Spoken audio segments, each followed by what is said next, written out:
sound well? Good, I assume so, yes. Good.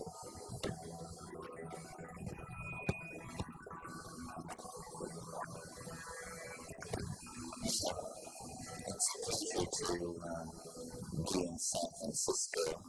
This is sort of a hometown of mine, one of my hometowns. I've been on a tour or a wave, spoken 3 times and waved twice in the past 5 or 7 days. This is the end. So if I'm comfortable with this stuff at all, I must be comfortable with it this evening.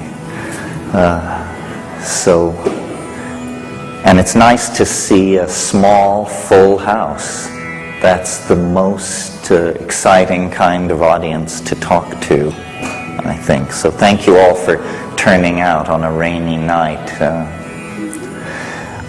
Before I get into the main body of tonight's entertainment, I want to call your attention to the propaganda for an event in Mexico and another event in Hawaii.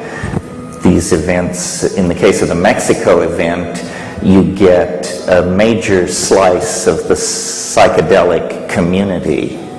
You get Robert Montgomery, Jonathan Ott, Anne and Sasha Shulgin, Manolo Torres, Christian Resch, Terence McKenna, and others who unfortunately slipped my mind, at the ceremonial center of Palenque in Chiapas. We've been doing these events somewhere in Mayan Mexico for the past 10 or 12 years.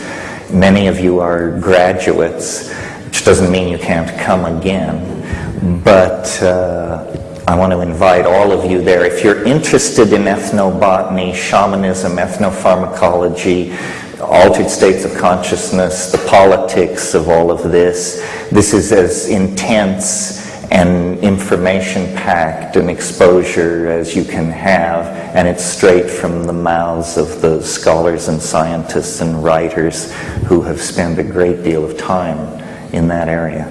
So I just want to invite you to that. It's also a great party. It's the height of mushroom season. There's nothing we could do about that.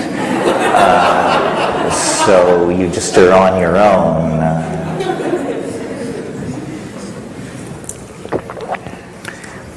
So when I start out on these tours, I usually have an agenda and prepared remarks, and then as I make my way through my venues and I hear the feedback and I feel the ambiance of the people and the throb of the zeitgeist, it all sort of just simply dissolves into an ongoing commentary on our moment in space and time, and the various dimensions, adumbrations, and opportunities of our dilemma.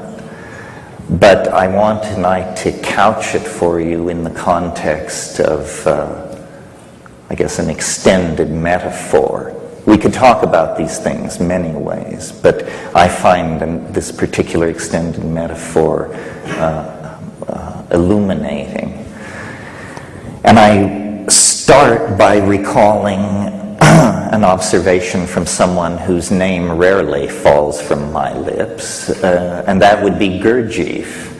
And Gurdjieff said at one point, or was known to comment, that people are asleep, he said. And he, by implication, suggested people awaken. Now, I'm not sure if he fully grasped the implication for his own product line had that occurred. But in any case, you're on it, you're with me, yes. It's very hard to give these lectures in such a way so that every person hears something different, which is what is supposed to be going on, you know. Well, so thinking about this comment that people are asleep,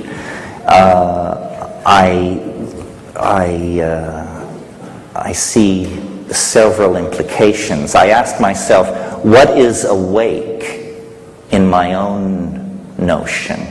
And I thought to myself, awake is for me, awake is where the laws of physics are fully operable. You know, hurled objects shatter, electricity shocks, I cannot fly. The laws of physics are in operation. In that domain, I consider myself to be fully awake. Now, in terms of occult and spiritual traditions, the admonition to awaken always seems to imply that higher consciousness is approached through an expansion of clarity and awareness. And that seems obvious. I don't argue with it as a rationalist. But as somebody who has run the edges, I've noticed something somewhat counterintuitive to that teaching.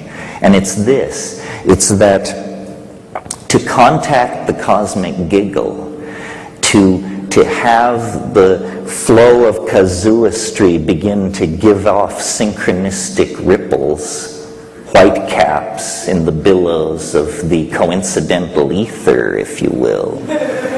To achieve that, it requires, a precondition is a kind of unconsciousness, a kind of drifting, a certain taking your eye off the ball, a certain assumption that things are simpler than they are almost always precedes what Mircea Eliade called the rupture of plane, that indicates, that there is an archetypal world, an archetypal power behind profane appearances. And in my own life, for those of you who are conversant with my output, when I went to the Amazon in 1971 and had the experiences that are described in True Hallucinations, I had been, for many months before that, in Asia, smuggling, hanging out, and I had taken my eye off the ball. I had become very gentle, very relativistic in my approach to other people's opinions and behaviors. I was easygoing, is what I'm trying to say. Too easygoing.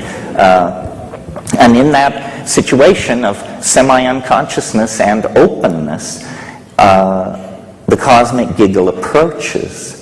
And I compare this is closing of a theme, I compare this to sleep, or to states that lie between waking and sleeping. And so, again, an odd take on this remark of Gurdjieff's. I remember someone many years ago said to me, they evoked the symbol of the yin and the yang, the two tears folded against each other within a circle. And this person, who was no rishi, roshi, geshe, or guru, but simply observant, said, it's not the black side, it's not the white side, it's the interface, it's the edge.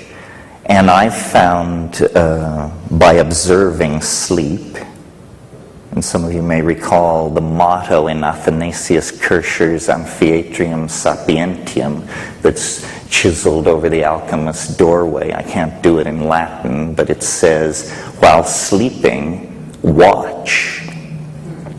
While sleeping, watch. And I've noticed that while going to sleep, there is a barrier, a place in the process of going to sleep that is like a mercurial edge. It's a river. It's a zone of hypnagogia. You often pass through it post-orgasm.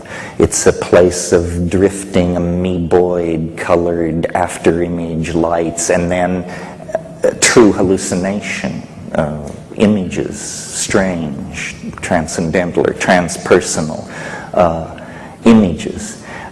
Well, so far in the context of pursuing this extended metaphor about sleep, I've talked basically, essentially about the individual's relationship to the concept to the fact.